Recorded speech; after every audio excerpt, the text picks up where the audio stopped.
మరి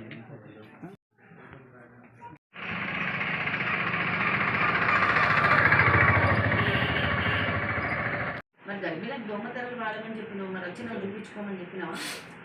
మరి ఎవరైనా ఎల్ఎంపీ మిస్ అయిన వాళ్ళు వచ్చి రిజిస్ట్రేషన్ ఎన్సిహెచ్పి పోర్టల్లో రిజిస్ట్రేషన్ చేయించుకోమని చెప్పినా? మరి చెప్తే నీకు రిజిస్ట్రేషన్స్ వస్తాయి.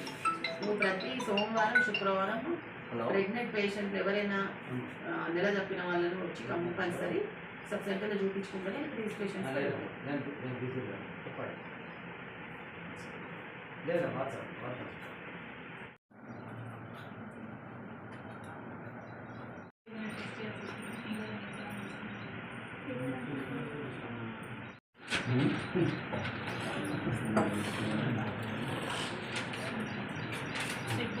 ఉన్నాయి, ఇంకా ఉన్నాయి మీ దగ్గర. వీళ్ళకి ఇంటెంట్ ఏమి మంత్లీ వన్స్ వాళ్ళకి మెడిసిన్ సప్లై చేస్తున్నారు, 3 months మంత్లీ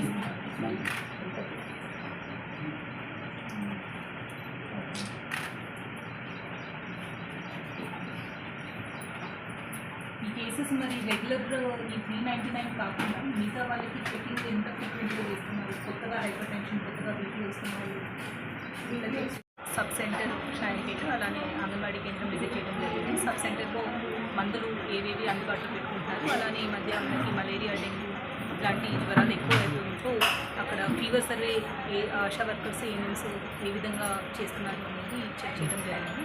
సో మనకి మందులన్నీ కూడా అందుబాటులో ఉన్నాయి, సఫిషియెంట్ స్టాక్ కూడా ఉంది, రిజిస్టర్స్ కూడా మెయింటైన్ చేస్తున్నారు.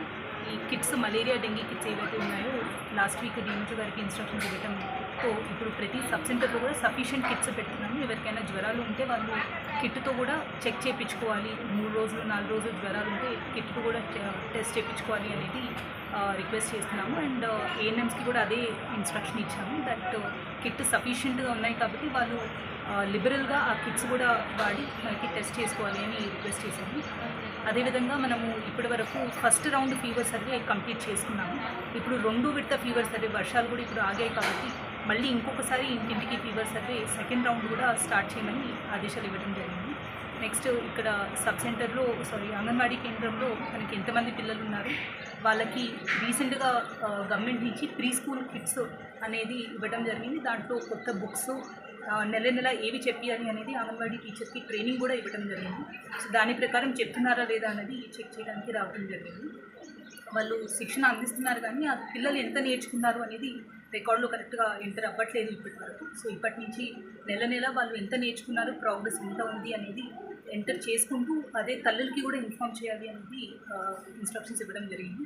అలానే ఇక్కడ మనకి స్టాక్, ఫుడ్ స్టాక్ అవ్వచ్చు, గుడ్లు స్టాక్ అవ్వచ్చు, అది కూడా చెక్ చేయడం జరిగింది. అండ్ ట్రాన్స్పోర్టర్ కరెక్ట్గా గుడ్లు అందియట్లేదు కాబట్టి ఆ ట్రాన్స్పోర్టర్కి కూడా ఒకసారి నోటీస్ ఇచ్చి టైం టు టైం ముందుగానే ఆ స్టాక్ అయిపోయే ముందే వాళ్ళు ఇక్కడ అందజేయాలి అనే విషయంలో కూడా డీడబ్ల్యూ గారు మళ్ళీ చెక్ చేసి ఇన్స్ట్రక్షన్స్ ఇస్తారు. కమిషనర్ అడిగారు. సో అక్కడ 108 EMRS నుంచి వాళ్ళు ఇంకొక వెహికల్ ఇంక్లూడ్ చేసి అలాట్ చేస్తారు. సో ఒకసారి ఫాలో చేస్తారు.